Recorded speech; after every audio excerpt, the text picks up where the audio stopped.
Good morning বন্ধুরা, তোমরা সবাই কেমন আছো? আশা করি তোমরা সবাই ভালো আছো। আর তোমরা ভাবছো যে আমরা বাসের মধ্যে কি করছি আর কি বলবো, বলে না সেজেগুজে রইলাম বসে, নিয়ে গেল না চোপড়ার দোষ। এটা সেইটাই আমাদের সঙ্গে হলো। তো আজ আমরা প্ল্যান করলাম যে আমরা এক জায়গায় ঘুরতে যাব। তো সবই ঠিকঠাক ছিল, হঠাৎ বাসটা খারাপ হয়ে গেল। তো বাসটা খারাপ হয়ে যাওয়ায় প্রায় আমরা 1-1.5 ঘন্টা বাসেই বসে লাস্টে না পেরে অন্য বাসে উঠে গেছিলাম, নইলে আমরা পৌঁছাতেই পারতাম না। ভাবছিলাম যে বলছিলাম মা চলো আমরা বাড়ি চলে যাই, তো মা বলে এতটা দূর এসেছি আর যাব না। তো ড্রাইভার দেখো গাড়ি খুলবে, খুলে আর ওই সব সারছে। তো আমরা আর অপেক্ষা করলাম না, তো আমরা চলে গেলাম। তো এমনই একটা লাগছিল, আর ছেলে মেয়ে তো বিশেষ করে গরমেতে মানে পুরো সিদ্ধ হয়ে গেছে, এমনিই গরম, দেখতে পাচ্ছ আমার অবস্থাটা কি হয়েছে। তো ফাইনালি আমরা পৌঁছে গেলাম। তো যাওয়ার পরে এত সুন্দর জায়গা দেখে না আমরা হচ্চক হয়ে গেছি। তোমরাও অবশ্যই গেস করতে পারছো যে আমরা কোথায় গেছি। তো হ্যাঁ, আমরা গেছি চিড়িয়াখানায়। চিড়িয়াখানায় বাঘ দেখতে, কত জন্তু জানোয়ার আছে। আর একটা কথা বলে দিচ্ছি, তোমরা যদি সারা দিন ঘোরো, সারা দিন জায়গাটা শুধু দেখো, তো সারা দিন যদি ঘোরো তবুও তোমাদের ঘুরে আসা মিটবে না, মানে তোমরা জন্তু জানোয়ার দেখে শেষ করতে পারবে না। তো আমরা যেইটুখানি পেরেছি সেইটুখানি তুলে ধরেছি, কারণ আমাদেরও তো এনজয় করতে হবে না। শুধু কি আর ফোনে ক্যামেরা ধরে থাকলে আর এনজয় হয়? তো যতটা পেরেছি তোমাদেরকে দেখানোর জন্য বন্ধুরা, কারণ জানি যে ভালো ভিডিও দেওয়া হয় না, তো আমাদের বন্ধুদেরকে দেখানো উচিত। তো দেখো কুমিরগুলো কিভাবে রয়েছে, আর গালটা কেরম হাঁ করেছে। আমি বলি যদি সামনে যাই তো কি অবস্থাটাই না হবে। আর বিশেষ করে এসেছি দুপুরবেলা, তো সবাই ঘুমাচ্ছে, দেখো এরাও ঘুমাচ্ছে, অনেক অনেক জন্তু জানোয়াররা ঘুমাচ্ছিল। তো তার জন্য ভালোভাবে ভিডিও করতে পারিনি। তো ঘুরতে ঘুরতে তো বিকেল হয়ে গেছে, তো তখনই অনেকগুলো জন্তু জানোয়ার তোমাদেরকে দেখাতে পারলাম। তো তোমরা তো সবসময় ফোনে দেখো, পারলে এই জায়গাটায় চলে এসো। তোমরা যদি আসতে চাও তো আমাকে কমেন্টে বলো, আমি জায়গাটার নাম ঠিকানা সবই দিয়ে দেবো। তো তোমরা দেখো জলহস্তি কিভাবে জলের মধ্যে শুয়ে রয়েছে। আর এখানে না একটা বাঘ ছিল, তো বাঘটাকে একদমই দেখা যাচ্ছে না। আর জায়গাটা শুধু অসাধারণ, মানে সারাদিন যদি ঘোরো তবুও মনের আশা পূর্ণ হবে না। আর খুব তো পেয়ে গেছে খিদে, তো লাস্টে ঢুকে পড়লাম একটা দোকানে। তো আমার মা সবাইকে অর্ডার দিচ্ছে কি কি খাবে, তো সেইগুলোই বললো। তো আমরা সবাই বললাম বার্গার খাবো, তো সবাই বার্গার খাচ্ছি দেখো। তো খুবই মজা করেছি, তো বলার মতন না, এত আনন্দ এই এত বছরের মধ্যে এই হলো। আর দেখতেই পাচ্ছ যে আমার ছেলে আর মেয়ে কত মজা করছে।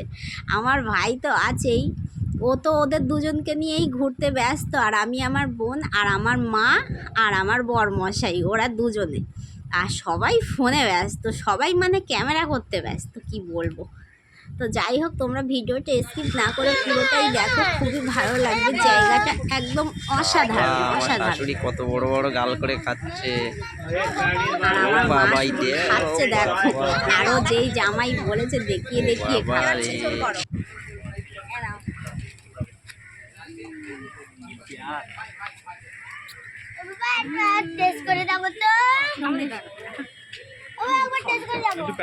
তো ফাইনালি আমাদের খাওয়া দাওয়া হয়ে গেল, আবার আমরা বের হচ্ছি জন্তু জানোয়ার দেখতে। তোমরাও দেখো আর এনজয় করো।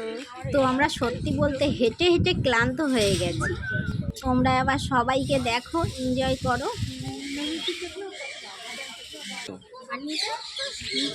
এটাও সো নাইস।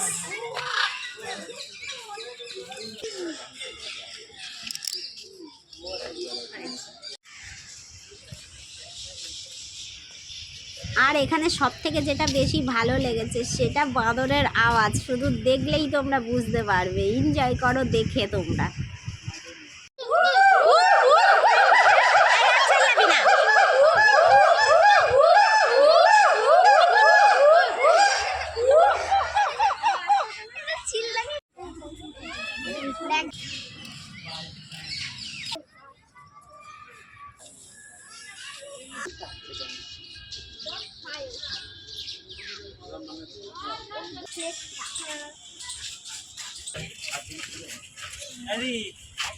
একবার আছে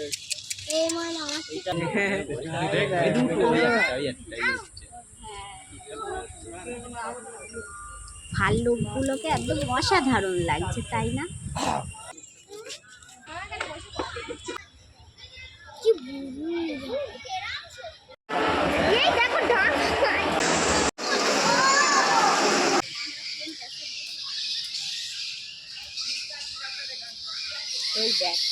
জীবনে ফার্স্ট বাঘ দেখলাম এত কাছ থেকে। তো যখন আগে এসেছিলাম তখন না সব ঘুমাচ্ছিল ঠিক ওই দিকটায়। আর তারপর ঘুরতে ঘুরতে তো বিকেল হয়ে গেছে, তখন দেখছি যে এইদিকে ঘুরপাক খাচ্ছে। তো দেখতে এত সুন্দর লাগছে, ভাবছি আমি যদি ওখানে যাই কী যে হবে আমার উপায়। তো যাই হোক, এখানে জাল আছে, কোনো ভয় নেই। দেখবি আবার ওই অবধি যাবে, আবার আসবে। এই টাকা বলো, ওই দেখ বাঘ দেখতে পাচ্ছে, হাত এরম কর। আমাদের না ঘোরার একদম টাইম হয় না, তো যেইটুখানি টাইম পাই খুব খুব খুব এনজয় করি। আর জায়গাটা এত সুন্দর, একটা রিলস বানিয়ে নিলাম। দেখো জায়গাটা এত অসাধারণ, কি বলবো। তো তোমরা যদি এখানে আসতে চাও তো আমাকে জানিও, আমি লিংক দিয়ে দেবো। আর তোমরা সত্যি জায়গাটাতে খুব এনজয় করতে পারবে। এত সুন্দর জায়গা, তোমাদেরকে অতটা দেখানো সম্ভব হয়নি। তো যাই হোক, তোমরা সবাই ভালো থেকো, সুস্থ থেকো। ভিডিওটা এখানেই শেষ করে দিলাম। বাই।